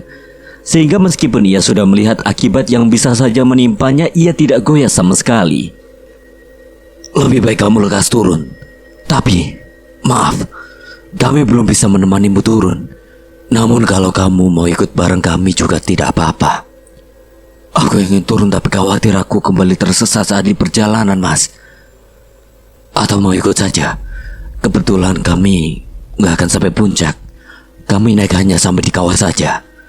Mendengar Lesmana akan mengajak pendaki itu untuk bergabung, Adi pun merasa keberatan. Adi khawatir pendaki itu akan kembali mengalami hal buruk jika lanjut naik bersama dia dan juga Lesmana. Terlebih lagi, dia sadar bahwa tujuan Lesmana adalah tujuan yang salah. Jangan ajak dia, nak. Kamu sadar bukan kalau tujuan kita pun salah sama seperti dia. Tapi aku kasihan jika dia harus turun sendirian. Lebih baik dia turun sendirian daripada dia mengalami nasib buruk untuk kedua kalinya di Sumbing. Tapi dia cukup turun dari pos 1 sampai ke base camp. Itu gak jauh, nak. Aku yakin dia akan selamat. Tolong jangan libatkan orang lain dalam pendakian kita. Ya udah ya. Lesmana pun mengikuti ucapan Adi untuk tidak mengajak pendaki itu bergabung dengan mereka. Adi tidak ingin ada orang lain yang tahu kalau tujuan Lesmana dan dia pergi ke Sumbing adalah untuk melakukan ritual dengan tujuan pesugihan dan balas dendam. Kalau boleh, saya sarankan Mas turun saja. Karena jarak dari tempat ini sampai di base camp tidak terlalu jauh. Sehingga Mas bisa segera pulang ke rumah dan bisa menenangkan diri di rumah. Begitu ya, Mas? Iya, Mas. Saya juga sependapat dengan kawan saya. Lebih baik Mas turun aja. Saya yakin mereka tidak lagi mengejar Mas. Pendaki itu kemudian terdiam. Dia terlihat sedang berpikir keras tentang keputusannya akan diambil. Apakah akan langsung turun ke base camp atau memilih untuk bergabung dengan Adi dan juga Lesmana naik sampai ke kawah baru nanti turun lagi ke base camp pendakian. Setelahnya terdengar suara yang sangat mirip dengan suara burung hantu. Suaranya terdengar begitu jelas, suara itu pun sontak mengagetkan ketiganya. Persoalannya hari belum malam dan rasanya sangat aneh jika terdengar suara burung hantu di siang hari. Keberadaan burung hantu yang tidak biasa seakan-akan menyeratkan hal-hal yang tidak baik sebab kehadirannya sangatlah janggal. Setelah mendengar suara burung hantu yang tidak biasa tersebut, pendaki yang tersesat itu pun ketakutan setengah mati. Ia pun kemudian memilih untuk turun ke base camp alih-alih ikut gabung bersama Adi dan juga Lesmana. Ada kekhawatiran tersendiri di dalam pikirannya, terlebih lagi ia baru saja mengalami hal yang buruk. Ia masih merasa beruntung karena bisa selamat dan tidak ingin keberuntungannya tersebut kandas. Saya akan turun, Mas. Terima kasih untuk bantuannya dan doakan saya ya. Siap, Mas. Hati-hati di jalan. Pendaki tersebut bergegas untuk turun ke base camp dengan raut wajah ketakutan yang masih jelas tergambar dari wajahnya. Sementara Adi dan Lesmana saling bertatapan sebab suara burung hantu yang mereka dengar. Apa suara burung hantu itu bertanda buruk, Di? Bisa jadi, nak. Tapi aku nggak tahu pasti. Yang terpenting kita tetap hati-hati. Aku nggak mau berpikir bodoh. Hal mistis tentu ada, tapi bukankah semuanya akan tetap baik-baik saja? Aku berharap begitu. Keduanya pun memilih untuk melanjutkan perjalanan dan tidak mengindahkan suara burung hantu yang masih mereka dengar dengan begitu jelas. Perjalanan menuju pos 2 sudah tidak begitu jauh. Mereka akan mempercepat langkah dan menghiraukan hal-hal janggal yang bisa mengurangi konsentrasi mereka dalam perjalanan. Setelah sampai di pos 2, Lesmana pun bergegas untuk mengambil sesajen di dalam ranselnya dan langsung melakukan ritual tepat di dekat tanda yang ada di pos 2. Lesmana nampak begitu berkonsentrasi dalam ritual tersebut. Dari kejauhan, Adi melihat sosok yang terlihat begitu menyeramkan. Sosok itu berdiri tapi di belakang Lesmana. Bukankah itu pocong? Ucap Adi di dalam hatinya. Adi pun mencoba untuk memastikan sosok menyeramkan itu apa benar pocong atau bukan. Adi mendekat ke tempat di mana Lesmana sedang berkonsentrasi melakukan sebuah ritual. Tanpa ingin mengganggu Lesmana, Adi pun berjalan pelan untuk memastikannya. Dan benar saja setelah Adi melihatnya lebih dekat, sosok itu benar-benar pocong. Sosok itu nampaknya mengetahui keberadaan Adi yang semakin mendekat ke arah Lesmana. Sosok itu pun langsung mengarahkan wajah menyeramkannya ke hadapan Adi. Astagfirullah, pocong! Teriakan Adi pun langsung mengagetkan Lesmana yang saat itu masih melakukan ritual. Lesmana pun langsung bergegas menghampiri Adi sebab ia khawatir terjadi sesuatu yang buruk kepada Adi. Kamu kenapa, Di? Itu di belakang kamu. Ada apa lagi, Di? Itu ada pocong di belakang kamu, nak. Kita harus pergi. Lesmana pun mencoba melihat ke arah belakang punggungnya, namun ia tidak melihat siapapun atau apapun lagi-lagi. Tiap Lesmana menjalankan ritual di tiap pos yang ada di Sumbing, selalu ada sosok misterius yang selalu menghantui Lesmana. Namun lagi dan lagi, sosok itu tidak menampakkan sosoknya langsung di hadapan Lesmana. Selalu Adi yang melihat penampakan menyeramkan itu secara langsung. Aku gak lihat apapun, Di. Tapi itu ada pocong di belakang kamu. Di mana? Saat Adi hendak memastikan kembali sosok pocong menyeramkan itu, Adi tidak menjumpai sosok pocong itu. Sosok itu benar-benar sudah hilang. Adi pun semakin takut untuk melangkah ke depan. Ia khawatir hal-hal janggal akan terus berdatangan tanpa henti. Adi pun terkaget sebab jelas-jelas ia melihat sosok pocong itu berada di belakang Lesmana. Bahkan dia sudah memastikannya berkali-kali. Namun anehnya saat ini pocong itu menghilang. Tadi jelas-jelas sosok itu berdiri tepat di belakang kamu, nak. Bahkan matanya yang saat itu melotot terus melihat semua hal yang kamu lakukan, nak. Tapi aku benar-benar gak lihat apapun, Di. Kalau kamu memang tidak percaya, udah. Yang terpenting aku udah baik memberitahukan kamu sosok-sosok misterius yang aku lihat. Adi pun merasa kesal sebab lagi dan lagi Lesmana tidak percaya dengan apa yang dilihat dan diucapkannya. Adi pun merasa kalau Lesmana sudah dibutakan oleh dendam yang sedang ia upayakan. Aku coba percaya dengan ucapan kamu. Tapi aku mohon jangan lagi kamu ungkit-ungkit perihal sosok-sosok misterius yang kamu lihat. Kenapa aku harus tutup mulut? Agar semuanya tetap baik-baik aja. Tapi semua ini udah keliru, nak. Lebih baik kamu hentikan semuanya. Tidak ada yang keliru. Semua berjalan sesuai dengan apa yang aku inginkan, Di. Adi pun kesal karena Lesmana lagi dan lagi tidak peduli dengan apa yang diucapkan oleh Adi. Meskipun semua yang diucapkannya berhubungan secara langsung dengan keselamatan keduanya. Adi pun kesal, ia merasa bahwa sejauh ini pendapatnya tidak pernah diindahkan oleh Lesmana. Ia pun merasa menyesal karena tidak mencoba untuk mencegah Lesmana melakukan hal yang tidak sepatutnya. Padahal Lesmana adalah sahabat baik Adi. Adi selalu merasa bahwa dengan mendukung Lesmana ia telah melakukan sebuah hal yang benar. Namun pada kenyataannya yang dilakukan oleh Lesmana adalah sebuah kekeliruan. Kalau sejak awal aku sadar bahwa apa yang kamu lakukan adalah sebuah kesalahan, tentu aku tidak akan mendukungmu sedikit pun. Tidak ada yang salah dengan apa yang aku lakukan, Di. Dan tidak ada yang salah juga dengan apa yang kamu lakukan. Semuanya akan baik-baik aja dan terus baik-baik aja. Percuma saja memberitahukan hal yang benar kepada Lesmana sebab ia tidak pernah sedikit pun menghargai pendapat orang lain. Kalau kamu tetap ingin melanjutkan kegilaan kamu, lebih baik aku sudahi pendakian ini. Loh, kok gitu, Di? Kawah masih sangat jauh. Bukankah kamu udah janji untuk menemaniku hingga sampai ke kawah? Aku memang udah janji untuk menemanimu sampai di kawah. Tapi itu sebelum aku sadar bahwa apa yang kamu lakukan itu benar-benar keliru dan sangat membahayakan. Bukan hanya membahayakan kamu, tapi membahayakan keselamatanku juga. Kalau aku sampai tewas konyol di sini, kamu mau tanggung jawab? Lesmana pun terdiam setelah Adi berbicara cukup keras kepadanya. Namun bukannya Lesmana menyadari kesalahan yang telah diperbuatnya. Ia malah tak bergeming sedikit pun. Baru setengah perjalanan semuanya terlihat kacau. Kalau kamu memang tidak ingin menemaniku hingga ke kawah, ya udah, aku bisa melakukannya sendiri. Adi sangat kaget melihat respon Lesmana yang tidak kunjung sadarkan diri. Ia malah semakin menantang Adi.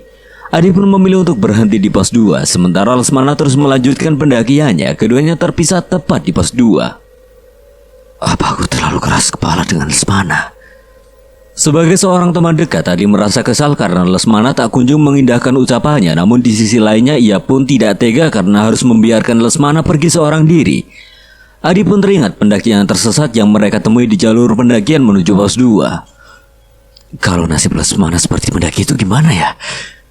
Adi benar-benar bimbang sementara Lesmana sudah berjalan jauh meninggalkan Adi tepat di pos 2. Keduanya pun berpisah tepat di pos 2. Lesmana tetap melanjutkan perjalanannya menuju kawah sementara Adi masih berdiam diri di tempat yang sama.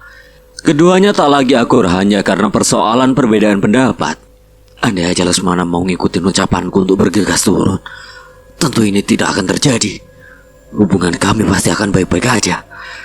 Di sisi lain Lesmana terus menggerutu karena ia menganggap Adi ingkar sebab ia tidak lagi mau melanjutkan pendakian bersamanya, sedangkan tujuan Lesmana belum tuntas di kawah Gunung Sumbing. Lesmana pun tetap nekat pergi seorang diri. Ia menepiskan segala ketakutannya tentang hal yang buruk yang mungkin saja bisa menimpanya. Kalau nanti aku udah jadi kaya dan udah berhasil membalaskan dendamku, aku tidak ingin berteman lagi dengan Adi.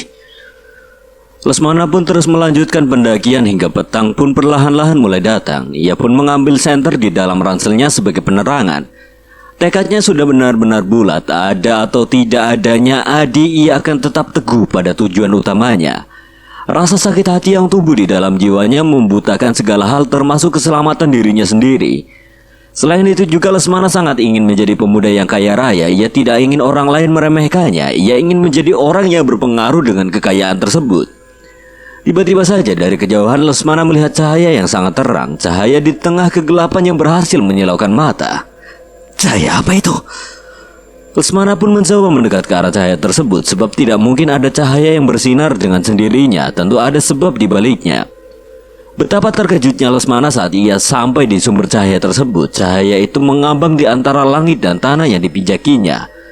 Ada sosok yang berada tepat di cahaya tersebut. Sosok yang terlihat seperti seorang perempuan misterius dengan kecantikan yang mampu membuat Lesmana terbuai. Saat Lesmana akan mendekat ke sosok itu, tiba-tiba saja ada suara yang berbisik tepat di telinganya. Menetaplah, niscaya kamu tidak akan menyesal. Bisikan itu membuat Lesmana terkaget. Fokusnya pun terpecah seketika sebab ada dua kemustahilan di depan matanya. Cahaya dengan sosok cantik yang meneduhkan dan bisikan aneh yang meminta Lesmana untuk menetap. Apa yang harus aku lakukan? Lesmana pun bingung dengan apa yang akan ia lakukan. Ia tertegun sejenak sebelum akhirnya ia memilih untuk tidak mengindahkan segala kemustahilan yang ada di hadapannya saat ini. Lesmana mempercepat langkahnya dan menghiraukan semua sapaan dari pendaki-pendaki lain hingga dia pun sampai di tempat yang menjadi tujuan akhirnya, yaitu kawah Gunung Sumbing. Saat itu hari sudah sangat gelap. Lesmana melakukan perjalanan dari pos 2 hingga akhirnya sampai di kawah Sumbing dengan waktu yang cukup lama. Rasa lelah pun menyelimuti Lesmana hingga ia memilih untuk beristirahat sejenak sebelum melakukan ritual di kawah Sumbing. Aku harus tidur sebentar. Aku tidak ingin melakukan ritual dalam keadaan tidak prima. Lesmana pun tidur. Di dalam lelapnya tersebut Lesmana bermimpi mengalami kejadian yang sangat aneh. Bahkan di luar pemikirannya tersebut, ia melihat orang-orang yang mengenal baik Lesmana mendatanginya dan membisikkan banyak hal kepadanya. Raut wajah orang-orang tersebut penuh dengan harapan kepada Lesmana, hingga membuat Lesmana tertegun sejenak karenanya. Pulang nak, ibu masih membutuhkanmu. Pulang nak, aku masih menunggumu. Semua orang di dalam mimpi Lesmana memintanya untuk pulang. Bahkan Ki Ageng yang dari awal meminta Lesmana untuk melakukan ritual di kawah Sumbing pun membisikkan hal yang sama. Sontak hal tersebut membuat Lesmana bimbang di dalam mimpinya tersebut, sebab semua orang mengatakan hal yang sama. Saya tidak akan pulang. Tiba-tiba saja ada satu sosok yang sangat asing bagi Lesmana. Sosok itu mendekat ke arah Lesmana dan membisikkan banyak hal kepadanya. Apa yang paling kamu inginkan? Bisik sosok perempuan yang sangat mirip dengan sosok perempuan yang sebelumnya ditemui oleh Lesmana bersamaan dengan cahaya yang menyilaukan di pos sebelumnya. Kamu siapa? Sebut saja apa yang paling kamu inginkan.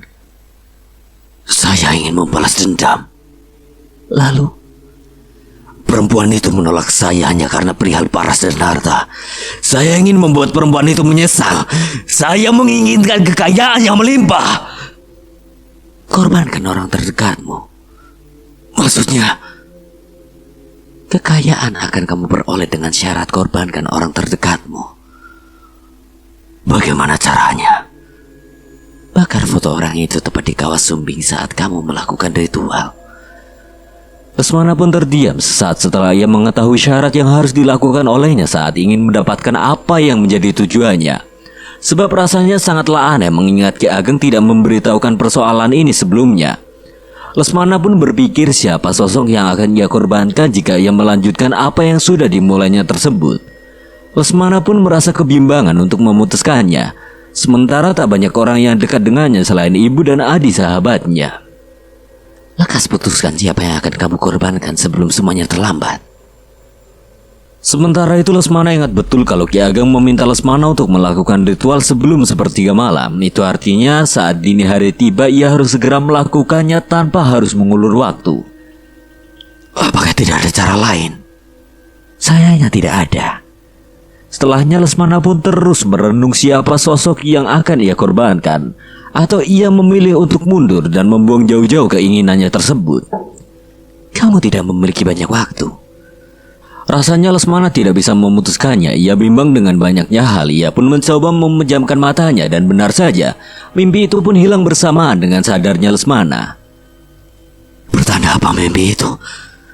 Lesmana pun mencoba melihat jam yang tertera pada jam tangannya. Saat ini waktu sudah menunjukkan pukul 11 malam. Itu artinya ia akan segera melakukan sebuah ritual. Apa semua kejadian dan ucapan yang ada di mimpiku adalah sebuah kebenaran? Lesmana pun mencoba mengingat-ingat kembali semua hal yang diucapkan oleh Ki Ageng saat di gubuknya tersebut. Ki Ageng tidak meminta Lesmana untuk menyiapkan tumbal. Ia hanya meminta Lesmana untuk melakukan ritual dan mengikuti semua hal yang ada di dalam mimpinya. Namun Lesmana mengalami mimpi aneh 2 kali, sesaat sebelum ia melakukan pendakian dan sesaat sebelum ia melakukan ritual. Mimpi apa yang harus aku ikuti? Lesmana pun merenungkan segala kemungkinan yang harus ia lakukan saat melakukan ritual. Mimpi dan sebuah keharusan itu artinya ia harus mengikuti segala hal yang ada di mimpinya tersebut. Entah mimpi sebelum Lesmana melakukan pendakian ataupun mimpi sebelum Lesmana melakukan sebuah ritual. Lesmana pun akhirnya memilih untuk tetap melakukan ritual yang sudah ia rencanakan. Namun sebelumnya ia memikirkan siapa sosok yang akan dikorbankannya sebagai persyaratan yang harus dipenuhi olehnya. Siapa yang harus aku korbankan? Ia pun kemudian mengingat kembali sosok Adi. Terlintas di dalam pikirannya untuk mengorbankan Adi alih-alih mengorbankan ibunya. Sebab Lesmana sangat menyayangi ibunya dan ia hanya memiliki sosok ibu di dalam hidupnya. Setelah membulatkan tekadnya, Lesmana pun siap untuk mengorbankan Adi. Ia berpikir lebih baik ia kehilangan seorang kawan dekat dibandingkan harus kehilangan orang tua, yaitu ibunya sendiri. Maafkan aku, Di. Aku tidak bermaksud untuk menjadikan kamu tumbal. Tapi aku tidak punya pilihan lain. Jam pun saat ini sudah menunjukkan pukul 12 malam. Itu artinya Lesmana harus segera melakukan ritual pesugihan. Sesaat sebelum Lesmana akan melakukan sebuah ritual, tiba-tiba ada seseorang yang menepuk pundak Lesmana. Lesmana pun berbalik ke arah seseorang yang menepuk pundaknya tersebut. Benar saja di hadapan Lesmana saat ini berdiri seorang laki-laki parubaya dengan jubah berwarna putih yang melekat di tubuhnya. Bapak siapa? Apa yang kamu lakukan itu keliru, nak. Lebih baik kamu urungkan niatmu dan bergegaslah kembali. Saya tidak akan berhenti. Bapak tidak perlu ikut campur. Semuanya tidak akan berhasil. Lekaslah kembali dan pergi jauh dari tempat ini.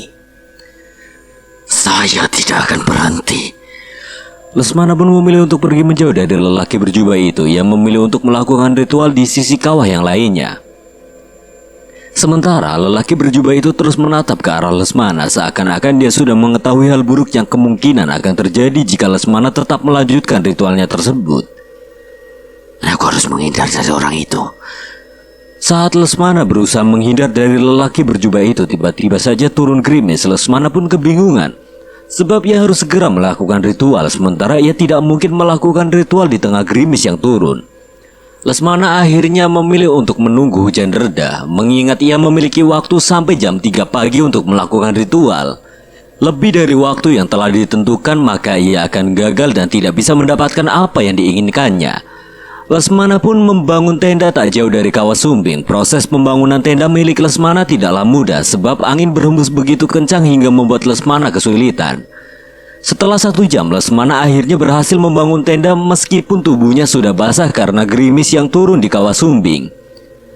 Akhirnya jadi. Lesmana pun bergegas untuk masuk ke dalam tenda dan mengganti pakaiannya yang sudah basah. Setelahnya, Lesmana memikirkan ritual yang akan dilakukannya. Ia berpikir jika gerimis tak kunjung reda, ia akan nekat melakukan ritual sesuai dengan rencana yang telah disusunnya sedari awal. Tekad Lesmana benar-benar bulat. Ia tidak ingin ada satu hal pun yang menggagalkannya. Rencananya untuk melakukan ritual sesuai keinginannya tersebut. Sebab ia berpikir bahwa ia sudah bertindak sejauh ini. Ia sudah melakukan ritual di gubuk milik Ki Ageng dan ini adalah ritual terakhir yang harus dilakukannya. Sehingga Lesmana pun tidak ingin mundur. Ia ingin menuntaskan semuanya. Sembari beristirahat di dalam tenda, Lesmana pun mengingat kembali kebaikan yang telah Adi berikan kepadanya. Lesmana berpikir apa ia akan tega menjadikan Adi sebagai tumbal atau ia akan mundur. Ia terus memikirkan sosok Adi sembari merenung. Di sisi lain, Adi pun memilih untuk mengejar Lesmana meskipun ia sudah ditinggalkan oleh Lesmana sebelumnya. Meski ia merasa kecewa karena Lesmana enggan untuk mengikuti ucapannya. Namun ia tidak tega membiarkan Lesmana seorang diri di Sumbing. Terlebih lagi ia tahu bahwa ada bahaya yang mengintai Lesmana atas perjanjiannya dengan sang dewi penghuni kawah Sumbing, yang diyakininya akan mengabulkan keinginannya untuk menjadi orang yang sangat kaya melalui sebuah ritual tepat di kawah Sumbing. Adi tidak tahu jika Lesmana harus mengorbankan seorang tumbal untuk mendapatkan keinginannya tersebut, sebab sebelumnya Lesmana tidak menceritakan tentang hal tersebut kepada Adi. Bahkan Ki Ageng pun tidak memberitahukan perihal tumbal, sebab sependek yang Adi tahu bahwa Lesmana akan mendapatkan informasi tentang keinginannya tersebut melalui mimpi. Namun Adi sedikit ragu dengan semua hal yang berkaitan dengan ritual yang akan dilakukan oleh Lesmana nantinya.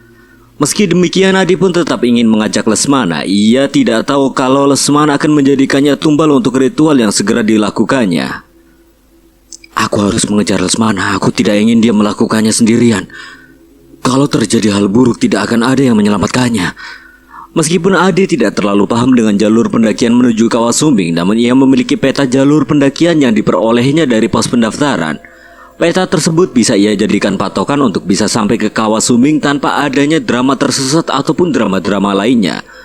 Adi pun bergegas melanjutkan perjalanannya menyusul Lesmana. Ia berjalan sembari memikirkan nasib Lesmana. Ia tidak ingin Lesmana mengalami nasib buruk seperti pendaki yang tersesat sebelumnya, atau mungkin nasib-nasib yang lebih parah dari nasib pendaki yang tersesat sebelumnya. Menurut Adi, Lesmana telah melakukan perjanjian semu yang tidak seharusnya ia lakukan. Sedari awal saat Lesmana mengatakan bahwa ia akan membalas dendam dengan cara yang buruk, Adi sangat ingin melarangnya.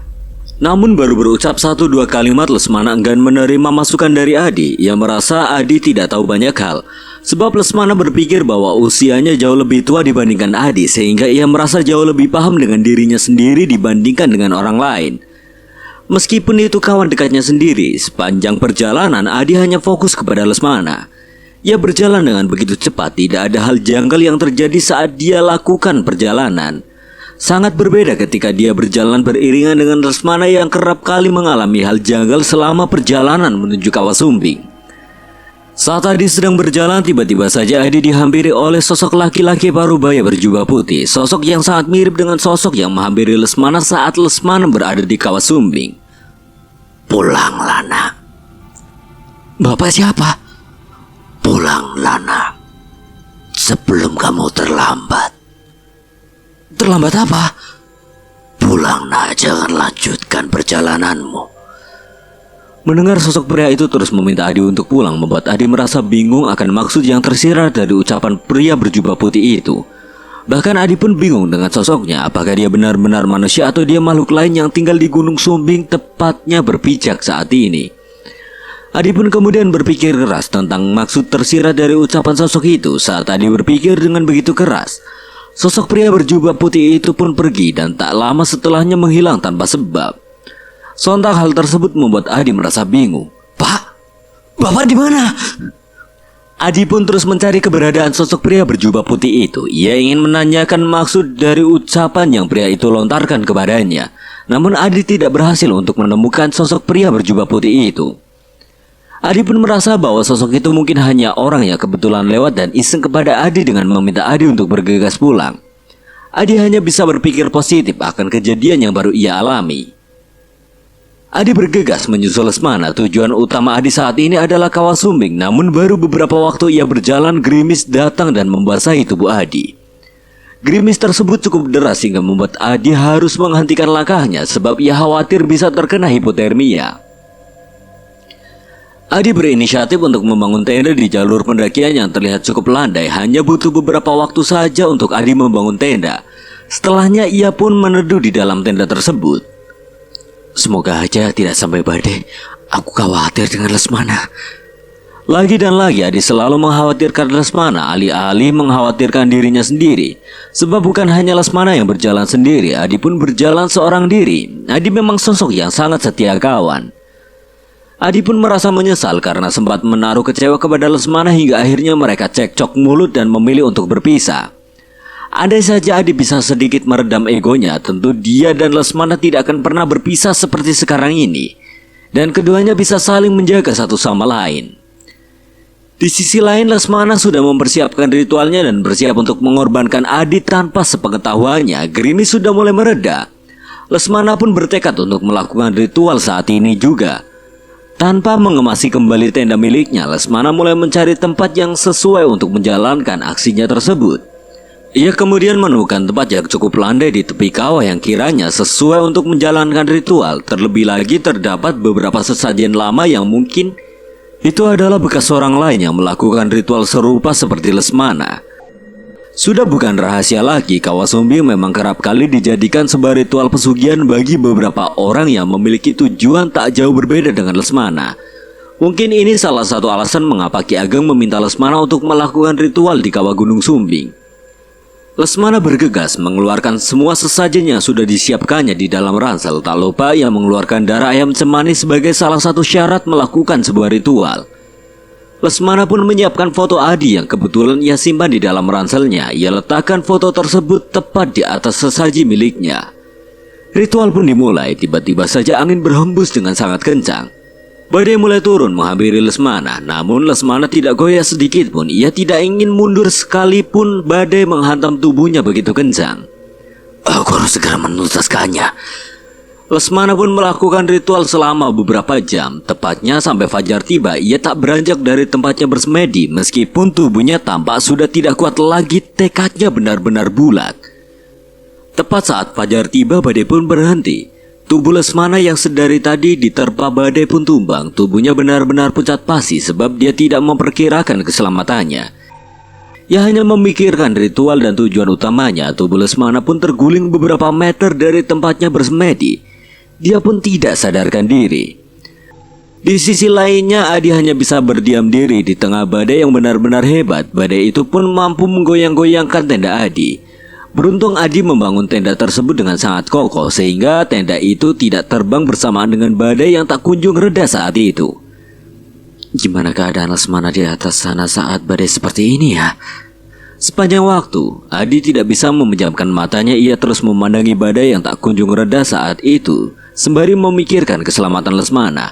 Adi benar-benar dihantui kecemasan yang tak berujung. Adi tidak mungkin menerjang badai untuk bisa menyusul Lesmana di atas sana, sebab itu terlalu berbahaya untuk keselamatan Adi sendiri. Jalur pendakian tentu sangat licin, terlebih lagi kabut yang benar-benar tebal sangat sulit untuk ditembus. Selepas badai usai, aku harus segera menyusul Lesmana. Adi bertekad untuk menemukan Lesmana bagaimanapun caranya. Ia sangat khawatir Lesmana akan terjebak di tengah badai tanpa adanya perlindungan. Terlebih lagi Adi tahu bahwa badai di atas sana mungkin saja jauh lebih hebat dibandingkan di tempatnya berpijak saat ini. Adi berharap Lesmana akan baik-baik saja. Setelah badai selesai, Adi pun bergegas mengemasi tenda miliknya dan bersiap-siap untuk melanjutkan perjalanan mencari Lesmana. Masih ada beberapa pos lagi yang harus dilalui oleh Adi sebelum akhirnya dia sampai di kawah sumbing. Saat Adi sedang berjalan, tiba-tiba saja terdengar suara burung gagak yang sedang berputar-putar tepat di atas kepala Adi. Adi pun kemudian mulai berpikir buruk tentang hal tersebut. Adi merasa akan ada hal yang buruk yang datang menghampirinya. Adi mencoba untuk lebih hati-hati lagi. Burung gagak itu mengikutiku. Apa akan ada hal yang buruk terjadi? Namun Adi berusaha untuk tetap berpikiran positif. Ia tidak ingin kalut dalam pemikiran-pemikiran buruk yang bisa membuatnya tidak bisa berkonsentrasi dalam pendakian yang dilakukannya. Suasana malam itu benar-benar sepi. Hanya suara burung gagak yang membersamai perjalanan Adi tersebut. Di sepanjang jalan Adi merasa merinding. Ini merupakan kali pertama Adi merasakan suasana yang benar-benar mencekam. Aku harus bisa lawan rasa takutku. Adi terus-menerus meyakinkan dirinya sendiri bahwa ia mampu melewati suasana mencekam ini, meskipun ada sedikit keraguan di dalam hati Adi. Setelah menempuh perjalanan yang cukup panjang dan benar-benar melelahkan, Adi pun akhirnya bisa bernapas lega setelah melihat kawah sumbing dari jarak yang tidak begitu jauh. Itu artinya sebentar lagi ia akan bertemu dengan Lesmana. Adi pun akhirnya mempercepat langkah kakinya tersebut. Tidak ada hal-hal janggal yang terjadi saat Adi berjalan menyusuri jalur pendakian yang selama ia berjalan sendirian. Hanya suara burung gagak yang tak kunjung hilang yang membersamai perjalanan Adi menuju kawah sumbing. Sesampainya Adi di kawah sumbing, Adi pun mulai mencari-cari keberadaan Lesmana. Adi mencari setiap sudut di kawah sumbing. Namun ia tidak kunjung menemukan Lesmana. Tentu hal tersebut membuat Adi merasa bingung. Sebab sependek yang ia tahu Lesmana akan melakukan ritual tepat di kawah sumbing. Dari kejauhan Adi pun menemukan bekas sesajen tempat seseorang melakukan sebuah ritual pemujaan. Adi berpikir kalau sesajen tersebut adalah milik Lesmana. Ada satu hal yang membuat Adi benar-benar kaget, yaitu saat Adi menemukan foto dirinya di atas sesajen tersebut. Adi pun mulai berpikiran buruk. Kenapa ada fotoku di sini? Apa Lesmana menjatuhkannya? Atau jangan-jangan dia akan menjadikanku sebagai tumbal? Adi merasa kecewa dengan Lesmana. Jika Lesmana benar-benar akan mengorbankan Adi, itu artinya Lesmana bukanlah teman yang baik. Sebab ia dengan tega mengorbankan teman dekatnya sendiri hanya karena satu tujuan dan demi kepentingannya pribadi. Adi tidak habis pikir kalau Lesmana akan benar-benar tega kepada dirinya. Jika benar Lesmana menjadikanku tumbal, maka tidak akan ada kata maaf untuknya. Adi benar-benar merasa dihianati. Sejauh ini Adi sangat mengkhawatirkan keselamatan Lesmana. Sementara di sisi lain Lesmana dengan tega menjadikan Adi sebagai tumbalnya. Lesmana benar-benar tega.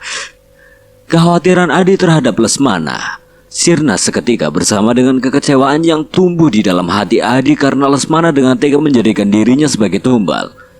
Padahal keduanya sudah berteman sangatlah lama, namun hanya karena salah langkah hubungan keduanya menjadi buruk. Tak jauh dari penemuan sesajen milik Lesmana, Adi melihat ada orang tergeletak di kawah sumbing. Dari pakaian yang dikenakan ia sangat mirip dengan Lesmana. Tanpa pikir panjang Adi pun bergegas untuk mencari bantuan mengangkat tubuh tersebut. Meski ciri-ciri orang tersebut sangatlah mirip dengan Lesmana, namun Adi tetap berpikiran positif bahwa Lesmana dalam kondisi baik-baik saja dan orang yang dilihatnya tersebut bukanlah Lesmana. Namun nyatanya harapan tinggallah harapan, sebab setelah diangkat sosok yang dilihat oleh Adi benar-benar Lesmana. Karena penasaran, Adi pun mencoba mendekat ke arah sosok yang terjatuh tersebut sebelum mencari bantuan. Ia hanya ingin memastikan bahwa orang yang tergeletak tersebut bukanlah Lesmana seperti yang dipikirkannya. Semoga aja bukan Lesmana. Adi pun berjalan sangat pelan. Ia harus tetap berhati-hati agar tidak sampai jatuh ke kawah sumbing. Dengan perasaan was-was, Adi pun akhirnya sampai di titik orang jatuh tersebut. Betapa terkejutnya Adi saat mencoba membalikkan tubuh orang tersebut, yang ternyata adalah Lesmana, kawan dekatnya sendiri. Lesmana! Adi benar-benar syok saat itu. Pikirannya tentang Lesmana yang telah tega menjadikannya tumbal pesugihan pun sirna. Saat ini Adi hanya memikirkan keselamatan Lesmana, sebab tubuh Lesmana yang ditemukannya sangatlah pucat, bahkan bibirnya pun hampir membiru. Mengingat suhu di sumbing pasca badai sangatlah dingin, Adi kemudian mengecek denyut nadi Lesmana untuk memastikan apakah Lesmana masih hidup atau tidak. Aku harus pastikan Lesmana masih hidup. Setelah mengecek denyut nadi di pergelangan tangan Lesmana, Adi bisa memastikan kalau Lesmana masih hidup, namun denyut nadi yang dirasakan oleh Adi sangatlah lemah. Lesmana harus segera diselamatkan. Adi kemudian berusaha untuk menyadarkan Lesmana dengan menepuk-nepuk pipi kanan dan kiri Lesmana, berharap Lesmana bisa sadarkan diri karena hal tersebut. Namun Lesmana tak kunjung sadarkan diri, meskipun pipinya sudah mulai memerah karena tepukan yang dilakukan oleh Adi. Kemudian Adi mencoba mengangkat Lesmana, namun ia selalu gagal. Akhirnya ia mencoba mencari bantuan dengan berteriak meminta tolong, berharap ada pendaki lain yang mendengar teriakannya dan mau menolongnya. Tolong! Tolong! Tak ada satupun orang yang mendengar teriakan Adi. Akhirnya Adi memilih untuk berjalan turun untuk mencari bantuan. Adi berpikir bahwa di pos pendaftaran tentu ada ranger yang bisa menolongnya. Tanpa pikir panjang, Adi mencoba memberikan kehangatan lebih dulu kepada Lesmana. Adi melepaskan jaket yang dikenakannya dan langsung memakaikannya ke tubuh Lesmana. Tak lupa Adi juga meninggalkan ransel miliknya agar ia bisa berjalan lebih cepat dari sebelumnya, sehingga semua beban yang dipikulnya ia tinggalkan tepat di samping tubuh Lesmana yang masih sangat lemah. Adi kemudian bergegas untuk turun. Pos demi pos ia lalui demi menyelamatkan Lesmana. Ia tidak memiliki banyak waktu lagi mengingat kondisi Lesmana sudah sangat memprihatinkan. Minimnya pengetahuan yang dimiliki oleh Adi menjadikannya tidak bisa memberikan pertolongan pertama kepada Lesmana. Ia hanya bisa memberikan kehangatan dan tidak bisa melakukan hal lain selain mencarikannya bantuan. Di sepanjang jalur pendakian Adi tidak melihat satupun pendaki yang melintas. Mungkin ini akibat dari badai kencang yang terjadi di sumbing, sehingga banyak pendaki yang gagal naik ke sumbing. Namun anehnya, Adi pun tidak melihat pendaki-pendaki yang ia temui saat perjalanan naik ke atas. Apakah mereka ke bawah atau yang lainnya, jalur pendakian benar-benar sangat sepi. Konsentrasi Adi pun buyar seketika saat ia tidak berhati-hati saat berjalan hingga membuat dirinya terpleset dan jatuh. Tubuh Adi pun sakit semua, terdapat beberapa luka memar akibat insiden tersebut. Adi pun memutuskan untuk berhenti sejenak untuk mengurangi rasa sakit yang dirasakannya. Sementara itu hari sudah mulai cerah. Tentu hal tersebut memberikan kemudahan untuk Adi dalam perjalanan turun menuju basecamp pendaftaran agar bisa mencari bantuan guna menyelamatkan Lesmana. Setelah kondisinya jauh lebih baik, Adi pun memutuskan untuk melanjutkan kembali perjalanannya. Tidak ada hal janggal yang mendatanginya, tidak seperti saat dia melakukan perjalanan naik ke Kawah Sumbing. Setelah menempuh perjalanan cukup jauh untuk ke basecamp, akhirnya Adi pun sampai. Adi kemudian bergegas mencari bantuan. Ia bertemu dengan salah satu ranger di basecamp, Pak Amin namanya. Adi menceritakan bahwa Lesmana membutuhkan bantuan sebab kondisinya sangat memprihatinkan. "Pak, tolong teman saya, Pak." "Teman kamu kenapa?" "Teman saya jatuh di dekat Kawah Sumbing, Pak. Kondisinya sudah sangat pucat, bibirnya mulai biru. Saat saya cek denyut nadinya sangatlah lemah, Pak. Saya mohon selamatkan teman saya, Pak." "Teman kamu ada yang jaga enggak di atas?" "Nggak ada, Pak, soalnya kami hanya naik berdua. Saya udah coba buat selimuti dia dengan jaket saya, Pak." "Ya sudah, saya dan beberapa rekan yang lain akan ke sana sekalian bawa tandu buat nyelamatin teman kamu." "Ayo, Pak, sekarang." "Ya udah, ayo. Kamu ikut dengan kami untuk menunjukkan lokasi teman kamu itu." "Iya, Pak." Adi berserta ranger Sumbing pun bergegas naik menuju Kawah Sumbing untuk menyelamatkan Lesmana. Hari sudah mulai berganti siang saat itu. Namun jalur pendakian masih sangat licin sehingga Pak Amin sebagai ketua ranger pun meminta Adi dan yang lainnya untuk berhati-hati saat melakukan perjalanan. "Kita harus selamatkan Lesmana teman saya, Pak." "Kami akan mengusahakan yang terbaik untuk teman kamu itu. Kamu harus terus doakan keselamatan teman kamu ini." Pos demi pos mereka lalui, perasaan Adi campur aduk. Ia benar-benar khawatir dengan keselamatan Lesmana. Ia tidak ingin teman dekatnya tersebut kehilangan nyawanya di Sumbing. Adi berpikir untuk meminta pertanggungjawaban dari Ki Ageng setelah ini, sebab dialah sosok yang meminta Lesmana untuk melakukan ritual di Sumbing. Dia harus bertanggung jawab dengan semua ini. Adi terus memikirkan kemungkinan terburuk dari insiden ini. Adi khawatir Lesmana tidak akan selamat. Jika kekhawatirannya tersebut benar, apa yang harus ia ucapkan kepada Ibu Lesmana jika memang benar Lesmana tidak selamat? "Ya Allah, tolong selamatkan Lesmana." Adi pun terus berdoa di sepanjang perjalanan menuju tempat Lesmana terjatuh.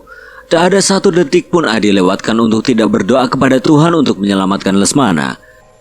Perjalanan panjang pun berhasil ditempuh oleh Adi dan tim ranger. Pak Amin memerintahkan rekannya untuk mengevakuasi Lesmana. Lesmana kemudian diangkat ke tempat yang lebih landai. Setelah selesai, Pak Amin kemudian langsung memastikan kondisi Lesmana. Denyut nadinya masih ada meskipun sangat lemah. Lesmana kemudian ditandu oleh ranger Sumbing dan dibawa turun ke basecamp untuk dilakukan pemeriksaan nantinya. Adi kemudian membawa semua barang miliknya dan juga milik Lesmana. Adi melihat kembali ke tempat di mana Lesmana melakukan ritual. Masih tergeletak beberapa sesajen dan foto dirinya di sana. Adi masih bertanya-tanya mengapa foto dirinya berada di atas tumpukan sesajen yang digunakan Lesmana untuk melakukan ritual. Apa maksud dari semua ini? Aku harus menanyakannya langsung ke Lesmana saat dia sadar nanti. Adi dan para ranger pun sangat berhati-hati saat turun menuju basecamp. Jalanan yang licin membuat mereka tidak bisa mempercepat langkah untuk bisa segera sampai ke basecamp. "Kita jalan pelan-pelan aja asal selamat." Setelah menempuh perjalanan cukup lama, rombongan yang membawa Lesmana pun akhirnya sampai di basecamp. Pak Amin dan rekan lainnya kemudian bergegas membawa Lesmana menuju klinik kesehatan terdekat dari basecamp Sumbing. Lesmana pun langsung diperiksa oleh dokter. Di sisi lain, Pak Amin dan rekan lainnya menanyakan kronologis insiden tersebut kepada Adi. Awalnya Adi tidak ingin buka mulut karena ini menyangkut harga diri Lesmana. Sebab Adi tahu apa yang diperbuat Lesmana adalah sebuah kesalahan sehingga Adi tidak ingin ada orang lain yang tahu. Meskipun awalnya Adi enggan untuk berbicara, Pak Amin terus mendesak Adi untuk berbicara. Hal tersebut bertujuan agar para pendaki lain bisa lebih mawas diri ketika mengetahui insiden yang telah dialami oleh Lesmana. Adi akhirnya buka suara. "Coba ceritakan detail kejadian yang menimpa Lesmana, Mas. Karena menurut saya ada sesuatu yang janggal." Saat melihat tubuh Lesmana tergeletak tak jauh dari beberapa tumpukan sesajen, Pak Amin sudah memiliki firasat kalau ada satu hal yang janggal. Pak Amin pun ingin memastikannya kepada Adi sebagai teman dekat Lesmana. Pak Amin berharap firasatnya tersebut keliru, sehingga Pak Amin pun memaksa Adi untuk berbicara. Lesmana melakukan kekeliruan, Pak. Kekeliruan yang kamu maksud apa? Bapak ingat sesajen yang tak jauh dari tempat ditemukannya Lesmana. Ingat. Memangnya kenapa? Sesajen yang Bapak lihat di sana adalah milik Lesmana. Mendengar ucapan Adi, Pak Amin pun benar-benar kaget meskipun sebelumnya firasat yang dirasakannya erat kaitannya dengan insiden yang dialami Lesmana. Namun ia tidak bisa menghindar dari firasatnya tersebut. Kamu yakin? Yakin, Pak. Sedari awal tujuanku dan Lesmana memang sudah keliru, Pak. Aku pun berhasil lepas dari hal tersebut. Namun tidak dengan Lesmana hingga akhirnya ia berakhir seperti sekarang ini. Tidak seharusnya kalian melakukan perbuatan menyimpang seperti itu. Tidak ada hari celaka di kalender dan seharusnya kalian bisa berpikir ke arah sana. Jangankan melakukan ritual pesugihan. Kamu berkata kotor di gunung saja pasti mendapatkan balasannya, apalagi kalian berdua saat ini menyekutukan Allah. Saya tidak bisa jamin kalau kondisi kawan kamu akan kembali seperti semula. Ampuni kami, Pak. Kami mengaku salah.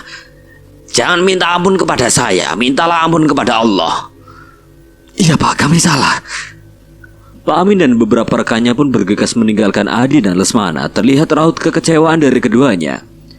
Adi tahu betul bahwa apa yang dilakukan Lesmana adalah kesalahan besar, dan bodohnya lagi Adi mau turut serta bersama Lesmana meskipun dia sendiri tidak melakukan ritual. Andai aja aku bisa berpikir jernih sebelum menemani Lesmana pergi ke Sumbing, pasti aku bisa mencegahnya dan kejadiannya tidak akan seperti sekarang. Setelah dilakukan pemeriksaan oleh dokter, ditemukanlah fakta yang cukup serius. Dokter belum bisa memastikan cedera apa saja yang dialami oleh Lesmana, sebab ada unsur yang mengaruh kepada cedera serius dari dalam tubuh Lesmana, mengingat di klinik tersebut peralatannya serba terbatas. Maka dokter menyarankan kepada Adi untuk membawa Lesmana ke rumah sakit yang lebih besar. Sementara itu Lesmana tak kunjung sadarkan diri. Adi pun merasa bingung dengan kondisi Lesmana saat ini. Ia kemudian memilih untuk menghubungi ibunya Lesmana untuk memberitahukan kondisi Lesmana saat ini. Adi bergegas mengambil telepon genggamnya dan menelpon ibu Lesmana. Adi memberitahukan kepada ibunya Lesmana bahwa kondisi Lesmana saat ini sangatlah memprihatinkan, dan dokter menyarankan agar Lesmana lekas dibawa ke rumah sakit yang lebih besar. Saat di dalam panggilan telepon, Adi tidak memberitahukan perihal penyebab terjadinya insiden tersebut. Adi tidak ingin berbicara melalui telepon terkait persoalan ini. Adi ingin memberitahukannya secara langsung kepada ibunya Lesmana agar tidak terjadi salah paham setelahnya. Mendengar kabar tersebut, ibu Lesmana sangatlah syok. Ia pun kemudian bergegas menyusul Lesmana ke klinik yang sudah diinfokan oleh Adi.